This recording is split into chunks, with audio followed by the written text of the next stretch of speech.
ତିରୁପତିର କପିଳ ସ୍ୱାମୀ ଆଶ୍ରମରେ ଦେଖନ୍ତୁ କେମିତିକା ସୁନ୍ଦର ଝରଣା ହେଇକରି ୟା ଦେହରେ ପାଣି ପଡ଼ୁଛି। ଏଠି ଲୋକମାନେ ଗାଧୋଉଛନ୍ତି। ଏଇଠି ରହିଛନ୍ତି ଶ୍ରୀ ଲକ୍ଷ୍ମୀ ନାରାୟଣ ସ୍ୱାମୀ ଦେବାଳୟ। ଏଠି ୟା ଭିତରେ ପାହାଡ଼ ତଳେ ଲକ୍ଷ୍ମୀ ନରସିଂହଙ୍କର ଗୋଟେ ମନ୍ଦିର, ସୁନ୍ଦର ମନ୍ଦିର ପୂଜା ପାଉଛନ୍ତି। ତା ପାଖରେ ଏଇଟା ହେଉଛି ଗୋଟେ ଝରଣା। ଏ ଝରଣାରେ ଲୋକ ଗାଧେଇକିରି ଦର୍ଶନ କରୁଛନ୍ତି। ଆଉ ସେଠି ଲକ୍ଷ୍ମୀ ନାରାୟଣ ମନ୍ଦିର ମଧ୍ୟ ରହିଛି।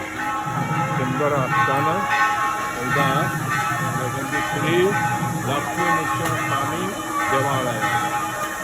ପାହାଡ଼ ଭିତରେ କେମିତି ସୁନ୍ଦର ଜାଗା ତିରୁପତିରେ